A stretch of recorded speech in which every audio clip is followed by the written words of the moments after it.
Bugün məktəbdən qaçışan xanımlarına görüb qaldım. Yeni taksiyə minəcək pula yola çıxsam. Türkmenistan'a fırala batırarken. İş fıralanın içinde ne barkına kızdık ama. Sattıraşana gelsem sonraki işlere getirtdik. Bizler abone olmak mısınız? Ama Siz kaçan abone olasınız? Sevran anam getdi masterduğun esasçısı. Esaten bana sömkeye parkan bark geldik. Ben niye getirak geldim? Kemem geldi. Yengeli elde sulanak gettiler. Yasmin'e hayran bana bövəclədi. Kem ikimiz sulana katlaşına başladık. Sulan arasında iç gömleğimi teledim işeyken. İndi tişirip bolum degenimde. Yasmin'e şardan korkup attı ki işini prank ettim. Dededen kaçıp gitti. Sonra birisine yardık ucu. Ki ailevi uburkana başladık.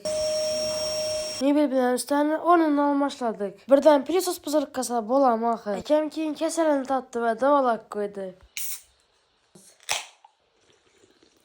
Sonra Ekem'in birisini iç gördü. Ekem adım yaktı. Kürsü üstelerini troll edip takladık. Yasmin'e zatıp şar oynab attı. Finte birden anaca baha koyunlar. Şardan üzeri üstüne başla verdiler. Moşni edip kıstırdık. Şunun zor gün oldu. Həmməyə. Fark etti.